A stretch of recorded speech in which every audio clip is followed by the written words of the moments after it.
All right, you're good whenever. All right. Is this before we start? I just want to make sure I have the episode. All right, 25. All right. Welcome to the Eephus, episode 25. It's May 22nd. So Zach, we're at the end of May. The weather's starting to get a little nicer. We're starting to get some consistent 70-degree days. So things are looking up around here. Yeah, we're a quarter through the season, so things start to heat up now that the summer is coming. We had some great weather this weekend, real baseball weather. So looking forward to, up until the All-Star break, seeing what happens. Yeah, things are heating up weather-wise. Things are heating up on the field. We've said a million times, once it gets to be this time of year, we see a lot of little bench clearing incidents. We saw a lot this past week in that aspect. That's one of my favorite stories, which we'll get into in a second. But first, I want to hear your favorite story from this past week. Yeah, I mean, it's a baseball-related story, but it's more just if you're not living under a rock, you probably heard about it. A-Rod, Yep. He's obviously now doing games in the booth. Just an FYI, he's terrible in the booth. He's great in studio. Listening to him do a game is absolutely terrible, and he's one of the smartest baseball guys maybe ever. So someone took like a screenshot of him like writing down some notes for the game, and upon further investigation, it looks like his notes, it says child underlined, and then under that it says birth control, baby, pull out stuff. Which, I mean, I don't even know what to say about this. Like, it's definitely real too. Like, no Photoshop, none of that good stuff. So, I mean, I would just love to get in the head of A-Rod and just kind of see what this is about. Like, is he thinking about having a child? Is he kind of weighing the options on how not to have a child? He could either have if he's gonna have sex with his wife, he either pulls out, he has he's gonna get her pregnant, or he buys her birth control. So no condoms in A-Rod's house, obviously. Yeah, apparently not. I don't get this whole thing because it's like, why can't you just memorize that? It doesn't seem like something you really need to write down. It seems pretty straightforward. Not only that, but A-Rod, this is a method that A-Rod's probably had his whole life. He's probably had those three things drilled in his head as a Major League Baseball player. If you don't want a kid, you pull out. And if you do want one, you stay in. That seems to be like common knowledge. So I don't know. It's the funniest thing. It's just the fact that it's A-Rod. If it was Joe Buck, it wouldn't really be that funny. It'd be kind of weird. Yeah. The fact that it's A-Rod makes it legitimately hilarious. A-Rod's one of these guys, like, he definitely likes to write things down to understand them. Like, when it's in his brain, he doesn't quite grasp it, but he's writing it down. He's like, all right, birth control. Yeah. What else? Pull out stuff. Yeah. He's like one of these guys that like probably has lists of things like over at A-Rod Corp when he's signing baseball. So it's only A-Rod. Only A-Rod could do something. Yeah. Like I would pay pretty decent money to take a look at A-Rod's, like all of A-Rod's notebook, like every page. Yeah. I'd pay a pretty penny for that. So my favorite story of the past week was the Blue Jays Braves series, just pretty much everything that came along with it. Definitely the biggest on-field storyline, I would say, from the past week. So Blue Jays versus Braves, hell of a series. Benches cleared originally, I believe, because Jose Bautista pimped a home run. Braves don't like that very much. I think it was Jace Peterson or whatever, who is the first baseman, and he said a little something to Jose Bautista as he was rounding first. And then once Bautista got to home plate, I think Kurt Suzuki got in his face. I'm pretty sure, not positive. But anyways, so obviously a bunch of shit happens. I think Kevin Pillar said something to the Braves reliever. I forget who it was. Was it Jason Mott? I think that's who it was. Yeah, so Mott. Kevin Pillar, Mott struck out Pillar, and then I guess he called him a faggot. Like, is that what he called him? There was a video, or faggot or something like that. So some sort of gay slur in his direction. Blue Jays immediately suspend him 2 games for doing this. Weird thing for Pillar. He struck you out, dude. Just sit down. I don't get why you're like calling the guy a faggot for striking you out. I guess it was because it was like a quick pitch or something like that. I don't know. It was something weird. I think the biggest takeaway long-term from this series, though, is the Freddie Freeman injury. We just talked about last week how he was emerging as a superstar in MLB. I mean, he's been under the radar as a very good player for a while. Now he's reached that status where he's that good, where you can honestly consider him a superstar in MLB. but he's out 8 weeks with a fractured wrist. Fractured wrist. I wish we had Dr. Tom on for this episode, because I think he would tell us that that's not something that's going to heal very quickly, and it could nag him big time throughout the year. I mean, he's one of the best hitters in the league. It's hard to really function when your wrist is in shambles. Yeah, this is just another example of the Blue Jays being like huge hardos. Like they get in fights almost every week. It's always the Blue Jays involved, and like the Braves are the most middling team. Like they don't have any great superstars other than Freeman. They don't have anyone that anyone really knows. And then Jason Mott goes and does that, and Pilar is like freaks out. And it's one of these things where if this happened like 5-6 years ago, I don't think we even would have caught Pilar saying that, and he wouldn't have had to apologize. It just would have been sort of, that's baseball between the two guys. But now in the kind of climate we live in, Pilar has to apologize, and then the Blue Jays have to suspend him, which is kind of unreal.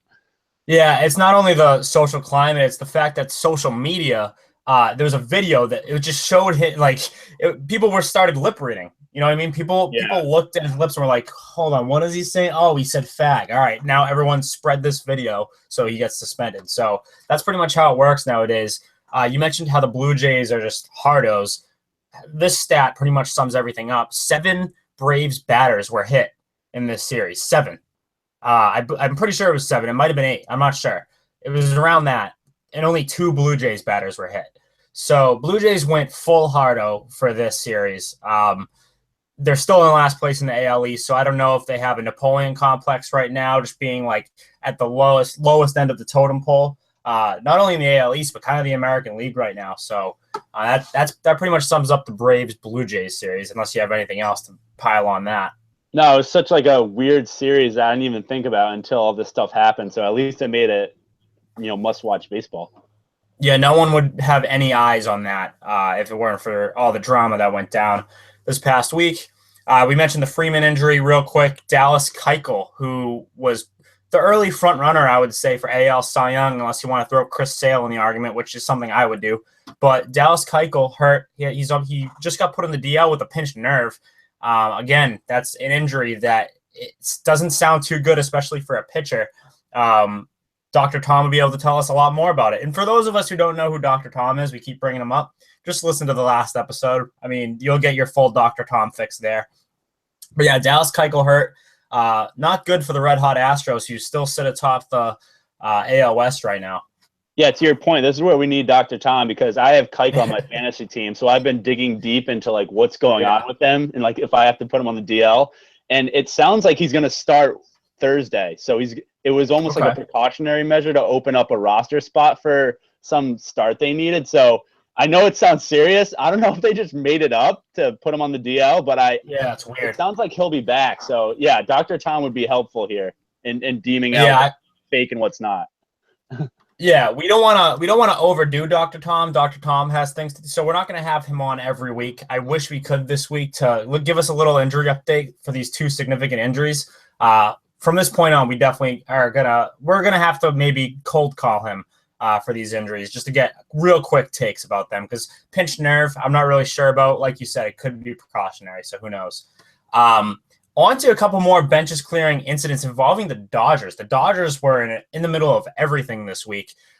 First off, we have the Giants-Dodgers. Benches cleared in that classic rivalry. Johnny Cueto, he beat Yasmani Grandal. Grandal wasn't too thrilled with it. Benches ended up clearing. The best part, this was a minor one. Nothing really came out of this one. But the best part is benches are cleared. Everyone's jawing at one another.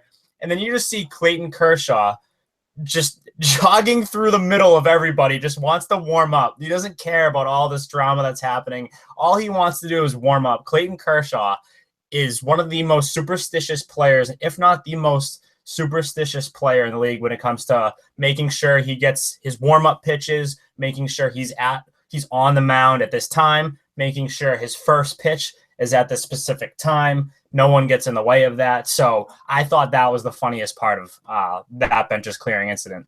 Yeah, I would have loved to see Kershaw just take like a flying hand to his face while he's running out there, just not even expecting it, and he just gets cold cocked by someone. Oh my God. Like you said, he's probably the least tough guy on either of the two teams. So, and he knows it though. I don't think he tries to be a tough guy. I think he's just the type of Madison Bumgarner tries to be the tough guy. Clayton Kershaw knows he's not a tough guy, but if you get in the way of those warm-up pitches, he's going to say something to you. Exactly. Like if you start affecting his routine, he's going to get pissed, but he's not going to be a hardo otherwise. So, yeah, I mean, those two teams, it seems like every year they go have a bench clearing incident. So I'm sure this won't be the last time this year we see this. Yeah, definitely not. Giants Dodgers is one of the most we talked about it before that they're a must-watch matchup for any baseball fan. Then we had Marlins Dodgers. This one was more eventful. Cody Bellinger, one of our when you're hot, one of our past guys for that segment. Cody Bellinger, stellar rookie for the Dodgers so far this season. Hits a home run off of AJ Ramos, Ramos. I don't really know how I say his last name. Whatever. AJ Ramos lets up a home run to Bellinger. Ramos gets pissed, throws at Brett Eibner, who hit a homer earlier in the game. He says it was unintentional. Every pitcher says that. It had to have been intentional. Then the Dodgers pitcher, I think it was Ross, whatever the fuck his last name is. Stripling. That guy. So he throws behind Giancarlo Stanton, who that guy must have been shitting his pants when Stanton started walking towards the mound. I know I would be because Stanton is 5 times the man I am. So Stanton starts walking towards the mound, pissed off. Bench is clear.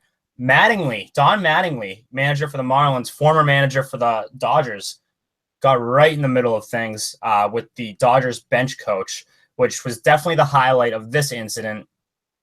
He says that the reason bench is cleared, the reason tensions were high, is because Corey Seager swung on a 3-0 count when the Dodgers were up 5-0. That's the stupidest thing I've ever heard. Yeah, I thought that was stupid too.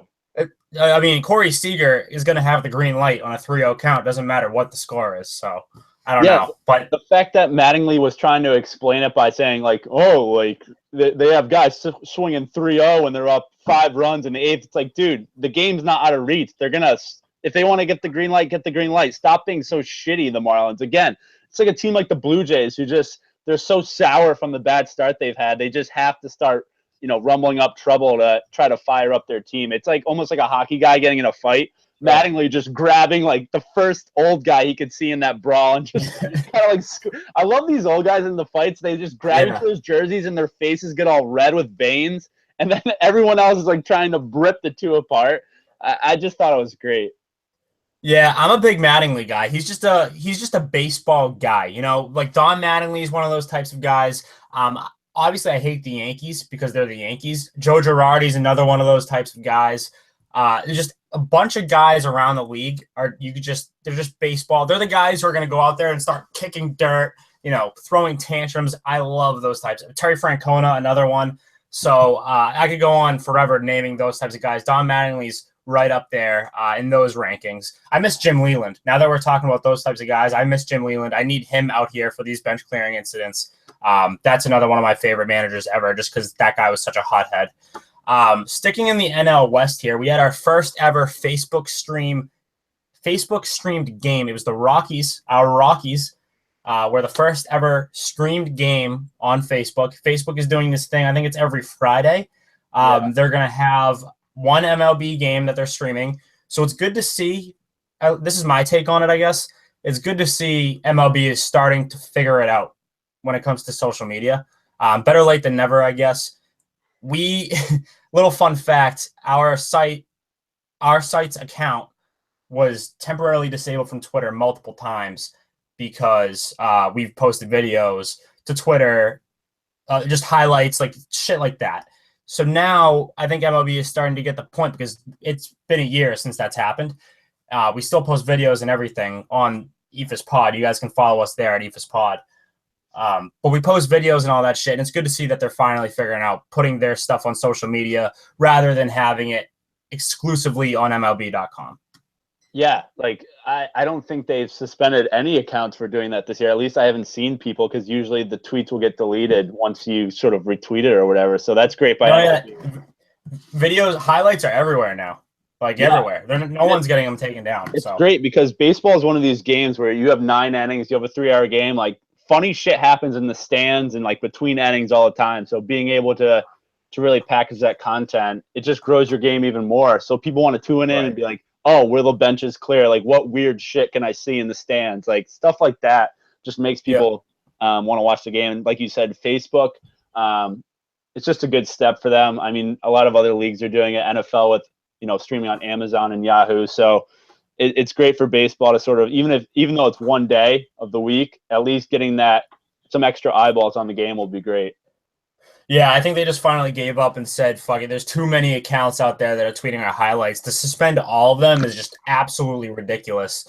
I think Twitter started this whole like live streaming baseball games, and I think they streamed some NFL games last year too, and even 2 years ago. So Facebook's starting to get into this game now, along with MLB. So that's good to see. I can't see myself really sitting on Facebook and watching an MLB game.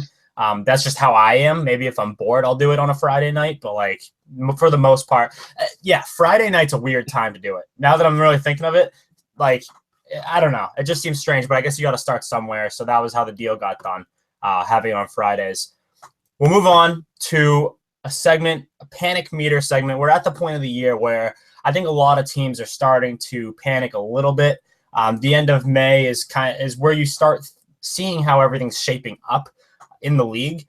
So panic meter segment, we have a list of teams here. We'll both rank on a scale of 1 to 10 how much their fan bases should be panicking. So we'll start with the Boston Red Sox, a team that we're both a fan of. What do you think? What do you think the panic meter's at right this second? So 10 is like your panic meter's high, like you're screwed, and 1 is like I'm not worried at all. Yeah, that's what it is. Okay, so for the Red Sox, for me, I'm at like a 7. Like I'm this weekend series versus the A's definitely rose that too. I was probably at like a 5 or a 4 before this series, but right. The Oakland A's are downright terrible. Like looking through their lineup, it's literally no name guys, no one's ever heard of. They're not even good players, like young guys that are up and coming. It's just all old veterans who are washed up, and the Red Sox had trouble with them this weekend. So I'm going to go with a 7 just because I think they're missing another big bat in their lineup. The end of the rotation scares me a little bit. Other than Chris Sale, I think there's a lot up in the air there. Yeah, I think 7's a solid number. I'll go 6. I'll go a little bit lower.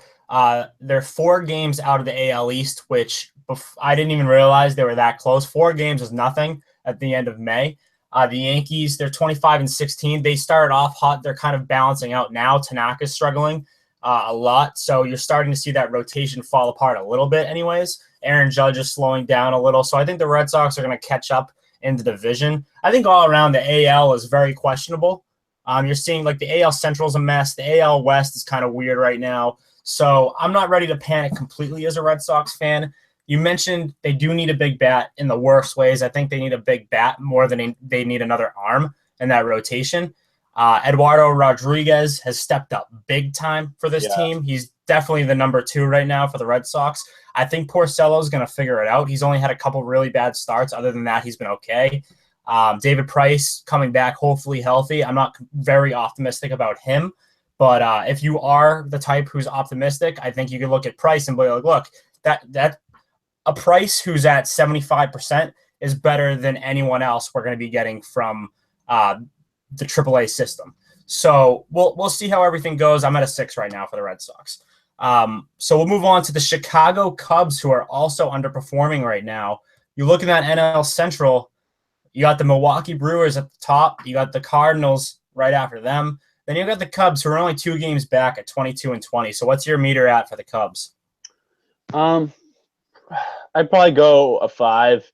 It's leaning toward going a little bit higher just because I think their pitching is a little overrated.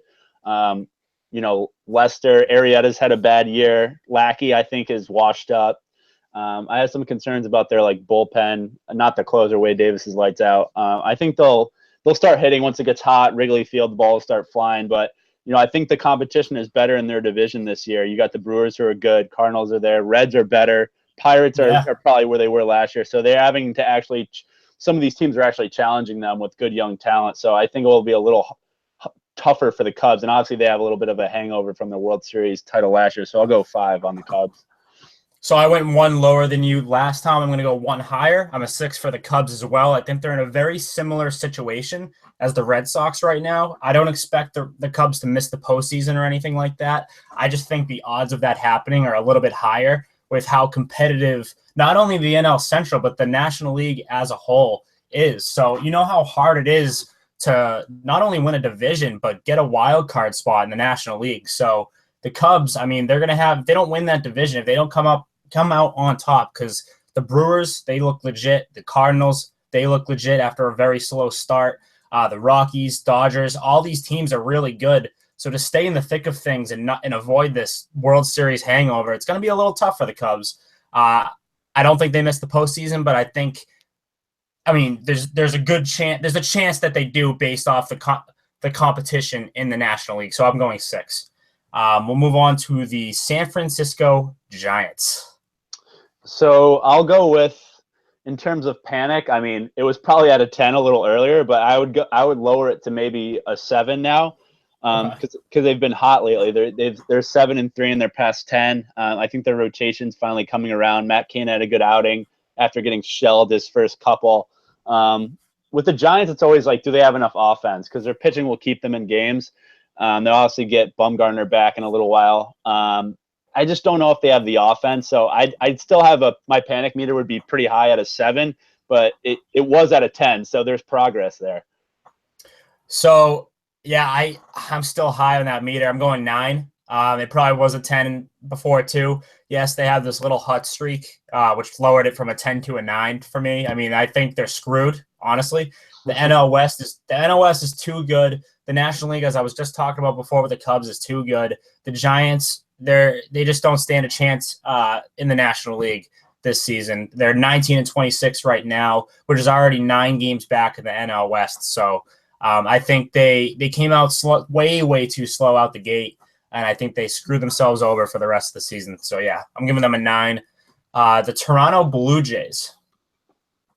So the Blue Jays, this is a tough one.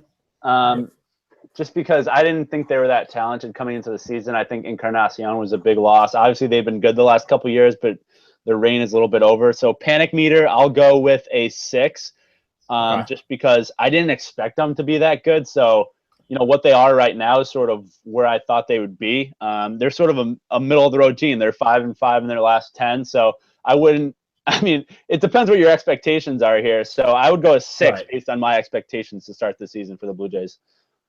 Yeah, I'll go 7. I think they're in a similar situation as the Giants. They have the same record right now, and they're at the bottom of their division. They're 8 games back as opposed to 9 like the Giants are.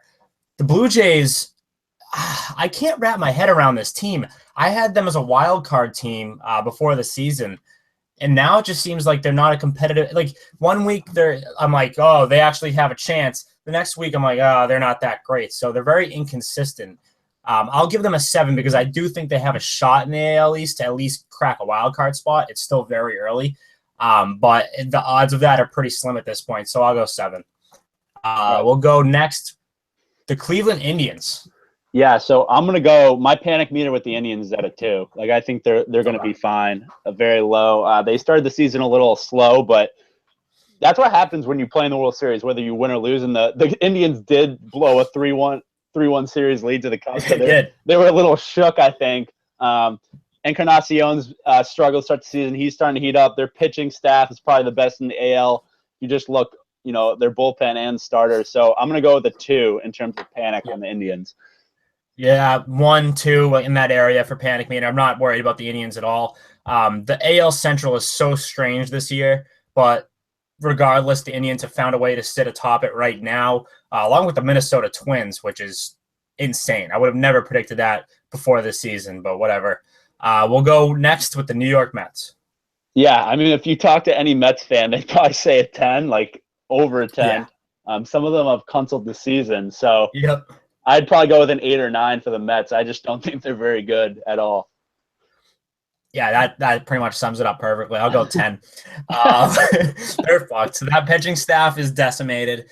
That offense, Cespedes is still grabbing his hamstring in pain right now. So All around, it's not their year, put it that way. So I'm going to give them a 10. The Braves are ahead of them right now, I'll put it that way.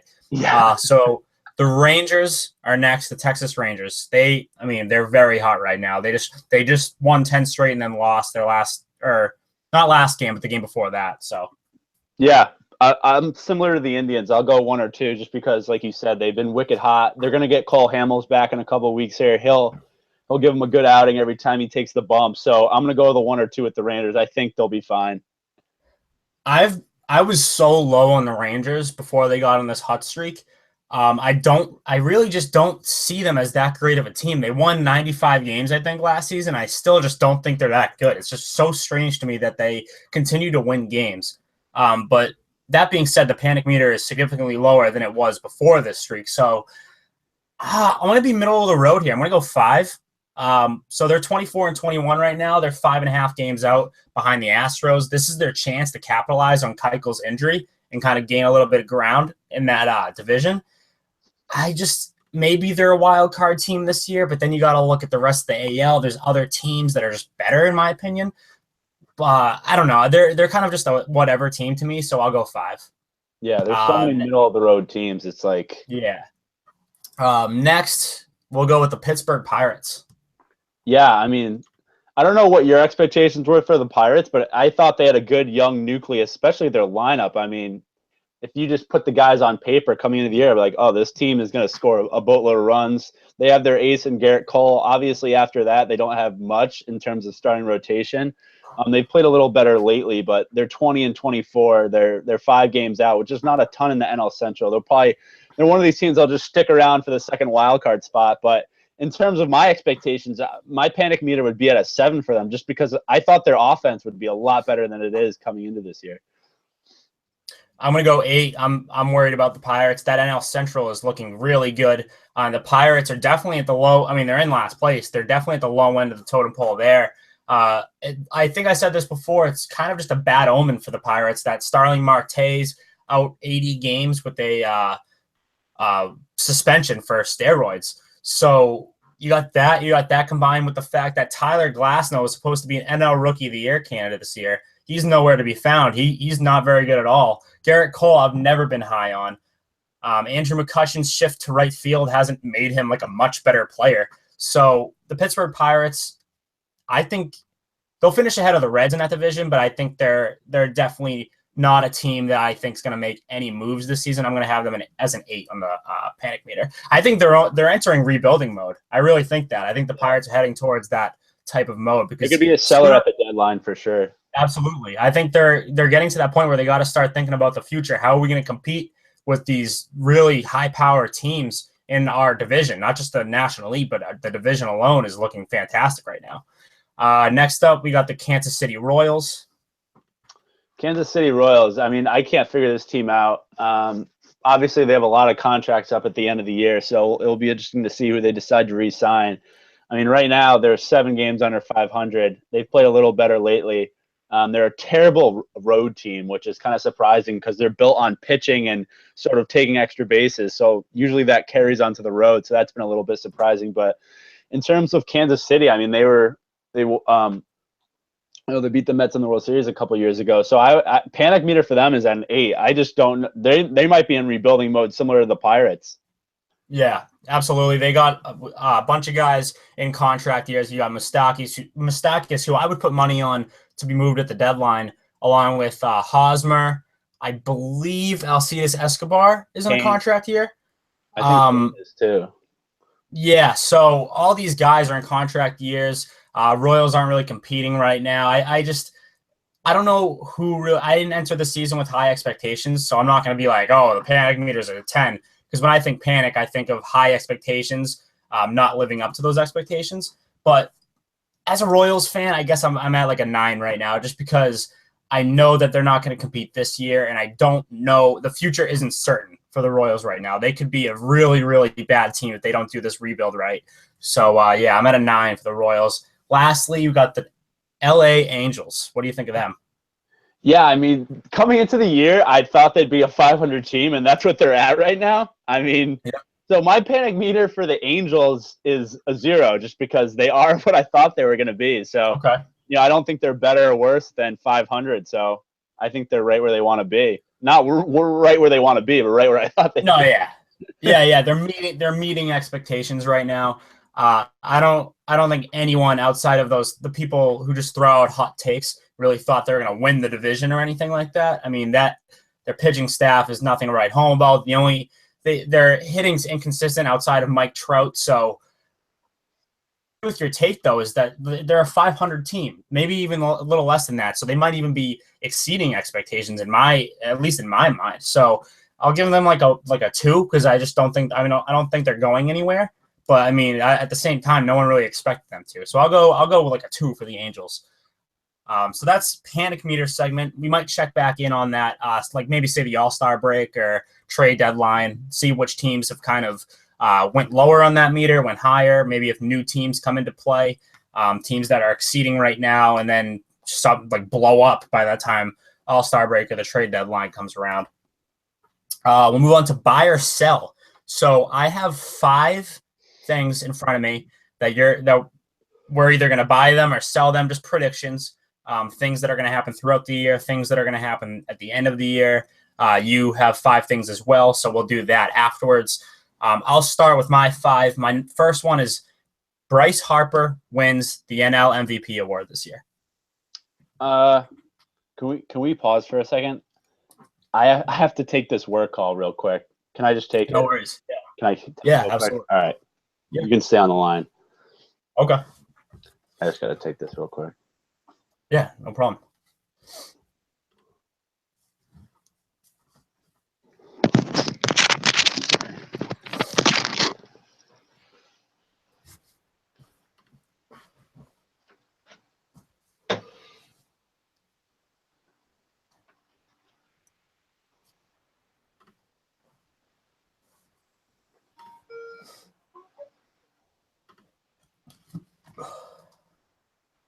What's going on, guys? Can you hear me all right?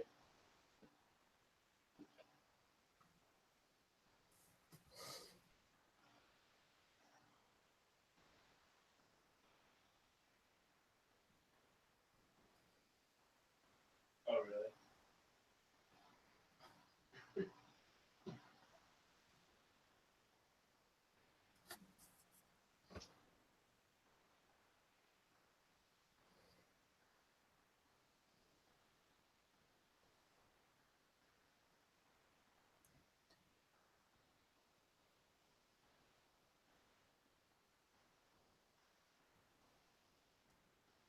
Yeah, the next deliverable, yeah, to put the script in front of Unger, yeah, a script.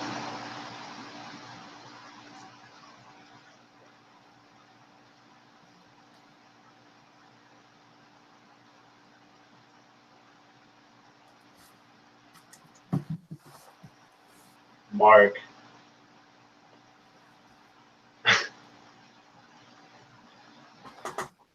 Yeah.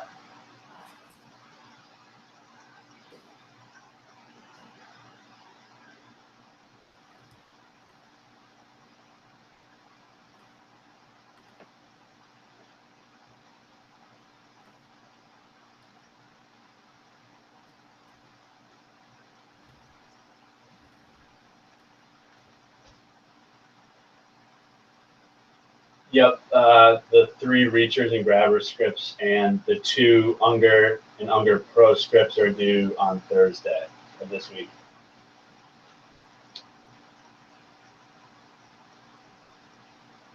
Yeah, I mean, the Unger and Unger Pro scripts, they pretty much almost scripted out for us in their outlines they put together. The reachers and grabbers, I'm guessing, will be a lot of plug and place, like the same baseline for all 3, but, replacing it with the product name and then kind of the features of the specific one we're talking about.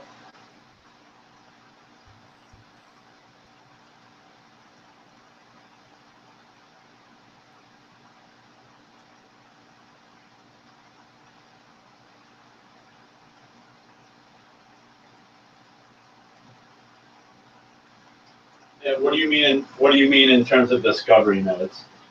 What do you mean in discovery notes?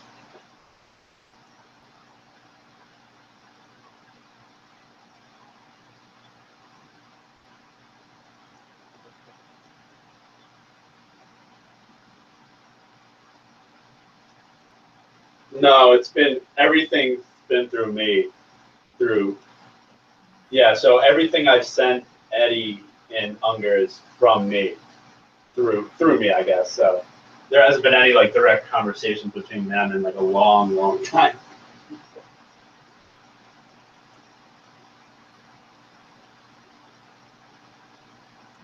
Mark, I can send you an email with sort of what we need to do for Thursday, and you can come back to me and make any clarifications that you need in terms of, because I'll see what I sent Eddie, because I originally was sending the script information to him to sort of start building. So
I can send you the layout that Eddie was using for scripts too. And in terms of my only question would, oh, you do? My only question would now be in terms of voiceover. You know, who would be handling that, setting up voiceover? Because that was all Eddie. So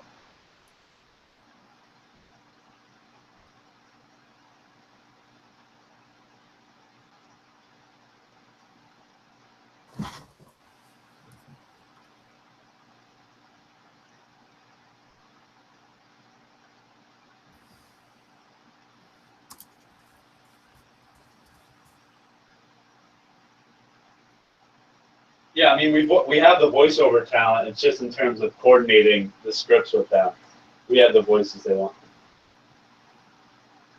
Yeah, I think that. Yeah, I think that's fine. I just don't know how much they quote for that. Yeah. So, is this like good to? Yeah.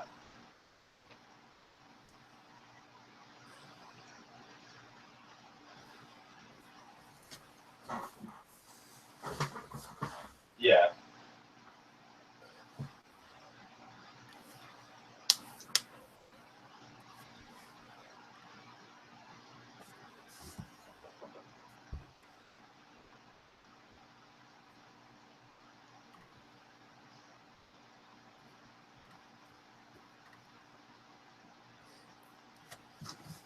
Yeah, so we would just be creating the scripts, approving it by Unger.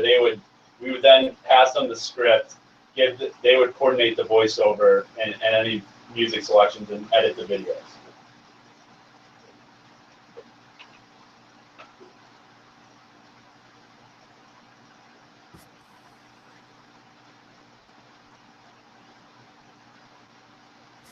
Not yet, no.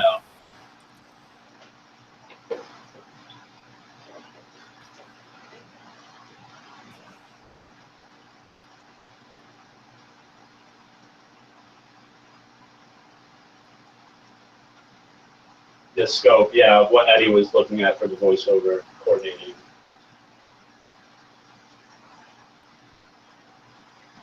Well, we can get started on the scripts either way, right? So, yeah, sure.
going to be. Well, I'm confused. Yeah.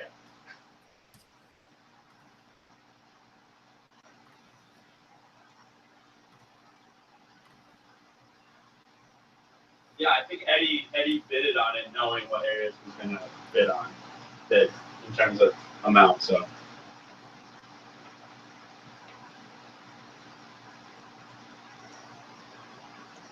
Yeah.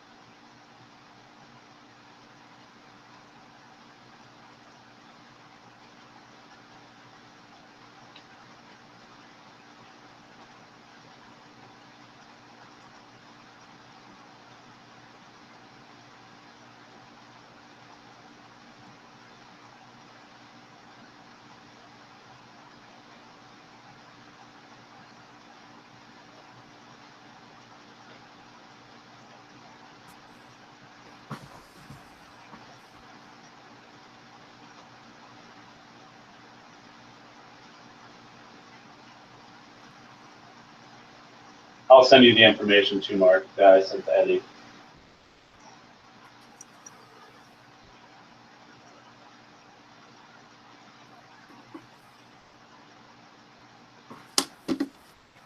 All right. Thanks, guys. Yeah, I'm good. Yep. All right. Bye.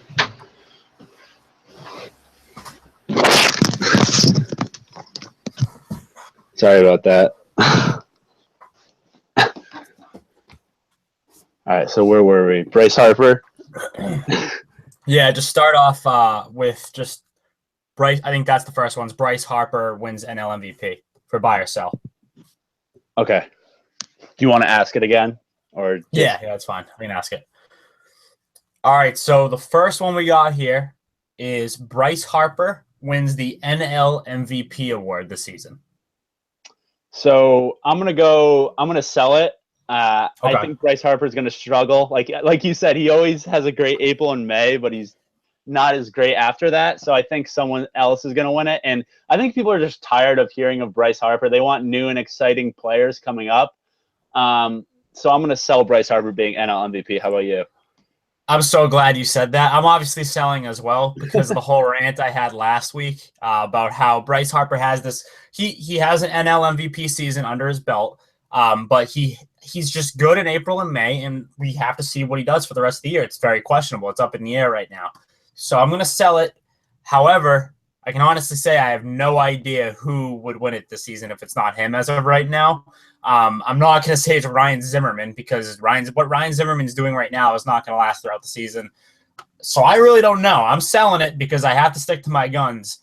But Bryce Harper, obviously, if he keeps up this pace, which is definitely possible, is going to win it. So I'm still selling just because I have this chip on my shoulder now where I have to sell Bryce Harper stock at all costs. So 2, I have the Minnesota Twins are a playoff team. This is a tough one just because they've played so well. I'm going to sell it also. I think they'll end up at the 500 mark fighting for the second wild card. So I'm going to sell the Minnesota Twins being a playoff team. I'm selling as well. I wish I could buy it because I like throwing a little hot take, little bold prediction out there every now and then. I can't do that with this Twins team. I just don't think they have all the pieces that they need right now. Maybe if Byron Buxton could hit the ball, I'd be saying otherwise, but he can't. The only real offensive threat they have right now are Brian Dozier and Miguel Sano. That's really it. Pitching, don't expect it to really hold together all season. Irvin Santana started off strong, then the Red Sox tore him apart, and I don't think he's going to be really the same out the rest of the season. I'm selling the Twins as well. 3, speaking of Red Sox, is Chris Sale. His career high in strikeouts is 274. Obviously with the White Sox. So buy or sell 275 strikeouts for Chris Sale this season. He's at I don't know what he's at right now, but he leads by a long shot in the majors. So yeah, I'm gonna buy this. I think he's literally pitching the best best of his career. So I don't see him slowing down at all, unless obviously pegging injury. He's at 95 right now. Yeah. I think he's on his way to 275 pretty easily. So I'm going to buy that. I'm buying it too, as long as he stays healthy. I think he also exceeds his career high in innings pitched. I don't have that right in front of me right now, but whatever it is, I think he's going to blow past it. He's locked in right now. He wants to win in Boston. It's so clear. I've never seen a pitcher more locked in, except maybe Pedro Martinez. So it's great to see. I think Chris Sale has a career season, which says a lot for someone of his caliber. Number 4, we have our Rockies. Kyle Freeland is definitely, I would say you can make a fair argument that he is the key to the Rockies' success right now. That pitching staff has exceeded expectations, like we've said a million times, and Kyle Freeland is a big reason why. He even hit a home run the other night. So Kyle Freeland winning the NL Rookie of the Year, buy or sell? I'm going to sell it just because in my 5, I have who I think is going to win NL Rookie of the Year. So I'm just going to sell it based on that. But yeah, he's having a great year, and he's been a great surprise for the Rockies so far. I'm going to buy it. I got no one else really who I think is going to do it. Clearly, we both put this on our buy ourselves because it's what we believe, or who we believe is probably going to win it. So yeah, I'm buying it. The Rockies, especially if they keep up this success, I don't know how you could deny a player playing this well, Rookie of the Year, for a team that I guess the expectations were a little bit higher for them going into the season, but they're still the Colorado Rockies. So if he keeps this up, I don't see how you can deny him Rookie of the Year. 5, lastly, for my 5 is John Farrell, obviously manager for the Boston Red Sox, gets fired by September. This is this is the toughest one I think either of us really came up with. This is tough because I thought he should have been fired the last couple of seasons, and now the Red Sox are at such a middling ground. I'm gonna sell it. I don't think he'll be fired at the end of September, but I do think if they start the season bad next season, he'll be on the hot seat, and he could be fired pretty early on. So it could. I just don't know. I'm gonna sell it though, based on in September. My heart says buy it. My brain says sell it. I want it to happen. I don't think it will. I think the Red Sox are going to make it. They're going to squeak into the playoffs this year. Now, then it's October. So there's this little loophole here where I think he gets fired after an unsuccessful postseason. I think that is more likely to happen than getting fired by September. I think the Red Sox are going to be in the thick of things in September. And if that's the case, they're not going to blow things up. So, yeah, heart says buy it, brain says sell it in that case. Now, let's hear your 5. Yeah, so my first one out of my buy and sell segment would be Brewers win the NL Central. I mean, they've been playing outstanding. They just, I think, split a series with the Cubs. So interested to what you have to say there. So I'm going to sell it. As much as I would like to buy it, I still think it's the Cubs division. I think the Cardinals finished second. Brewers slowed down and finished third. That's at least what I think is going to happen. Now, I mean, there's a very good chance that they win it. I just have to sell it because there's too much talent other than them in this division. It's too early for me to buy the Milwaukee Brewers. Yeah. It's just the Milwaukee. They're just the Milwaukee Brewers, and to say at the end of May that they're going to win the NL Central over the defending world champs, it just seems a little weird. So I'm going to sell it. You want to people talk about some of the worst franchises in pro sports, like the Cleveland Browns. The Milwaukee Brewers are up there as like just a no-name, no one cares franchise. I'm going to sell it as well. I don't think they'll win the NL Central. I do think they'll make the playoffs. They'll be like almost like the Pirates were the last couple of years, where they'll make that second wild card or the first wild card and they'll lose. They'll just choke it away. So I think we're both selling that. So here's my Kyle Freeland. Cody Bellinger from the Dodgers wins NL Rookie of the Year. What do you think about that? Obviously, you just bought right. So yeah, I know. Cody Bellinger, then I'm selling it. Yeah, I have to sell it. I just bought Kyle Freeland. So I think in this case, it's a matter of one guy's a hitter, one guy's a pitcher. I think it's easier to get in the groove as a pitcher. Once you start pitching really well, I think you start getting locked in. You know how to get guys out, whereas hitters go on cold spells for a while. I don't think Cody Bellinger is going to keep this pace up all season long. But, I mean, of course, he's playing out of his mind, so there's a good chance I'm wrong. I just bought Freeland, so I have to keep buying Freeland and selling Bellinger.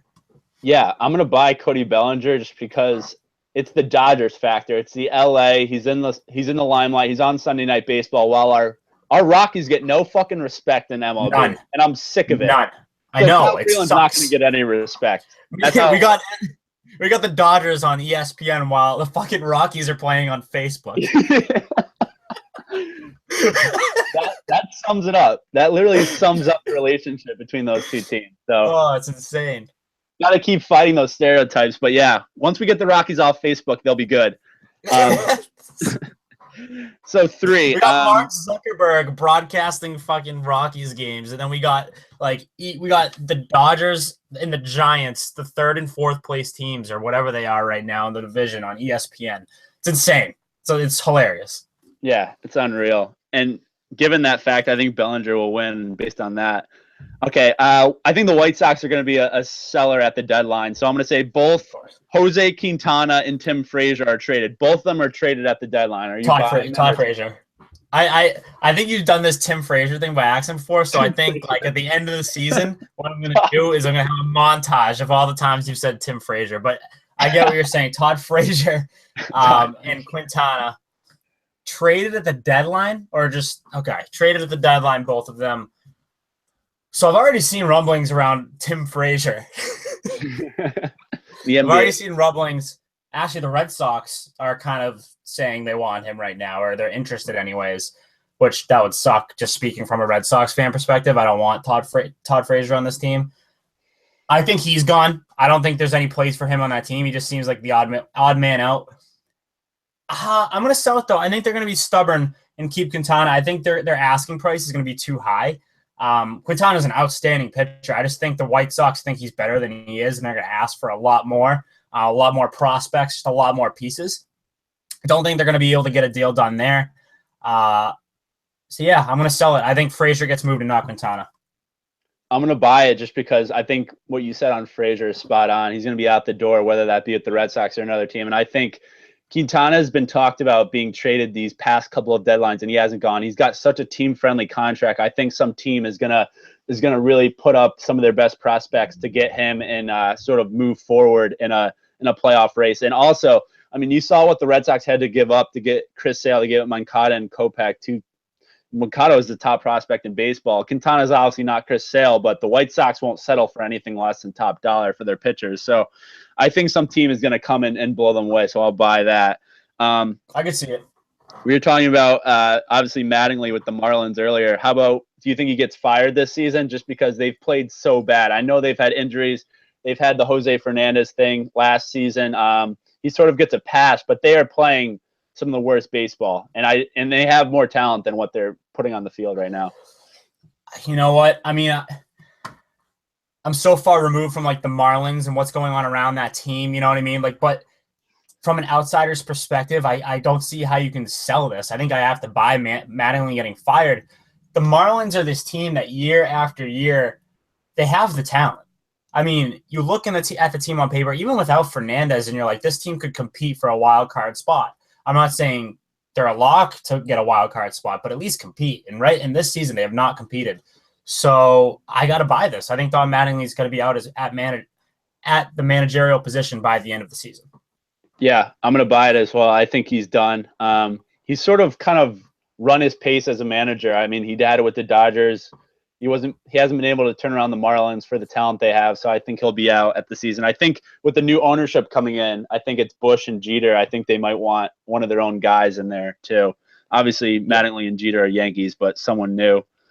How about, this is just sort of a MLB thing, buy or sell. Any MLB starter, obviously, that qualifies with a sub-2 ERA, which is sort of an unreal stat. Right. I'm going to sell it. Right now, there's only one pitcher with a sub-2 ERA, and it's Dallas Keuchel, who's hurt.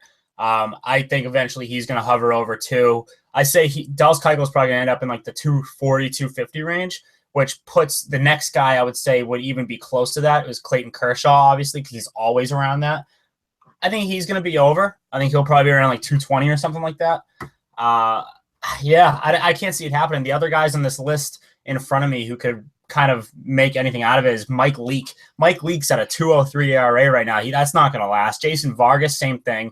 Irvin Santana was at 0.77 it seems like yesterday, and it's already skyrocketed to 207. So Chris Sale, while as he's been unreal this season, he's at 219. So you got to put it in perspective like that. Like Chris Sale's been virtually unhittable, and his ERA is 219. So that just shows how difficult it is to be a sub-2 ERA pitcher. I don't think it happens this season.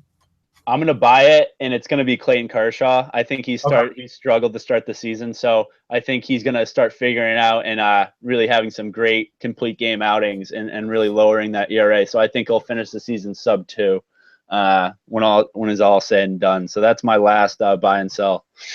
All right, yeah, it'll be interesting to revisit all of that at the end of the season. We'll have to run the tape back and see what we got right and what we got wrong. There is one pitcher that's going to be sub-2 ERA. I think it would be Clayton Kershaw.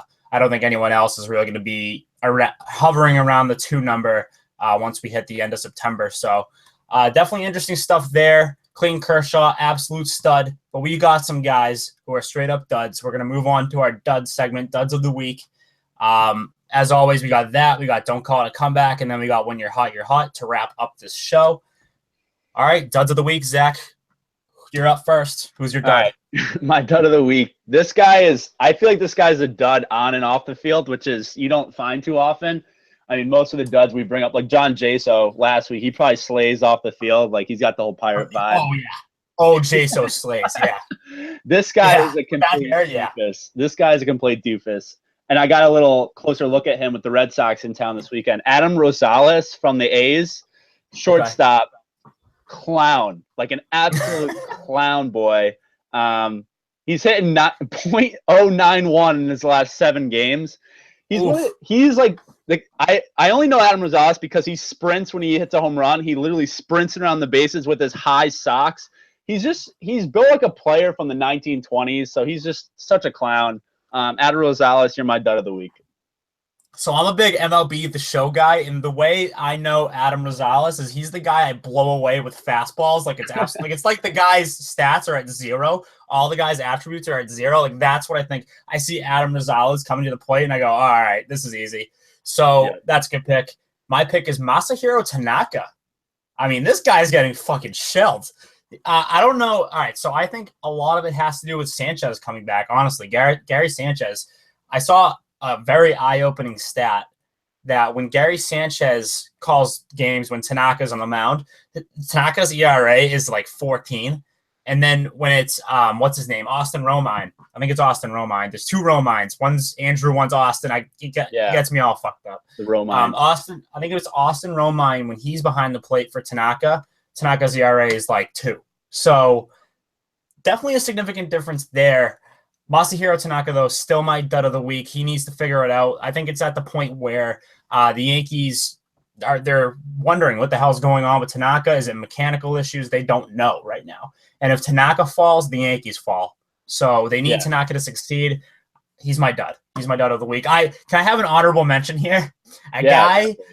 This guy fucking sucks. Tommy Malone on the New York Mets.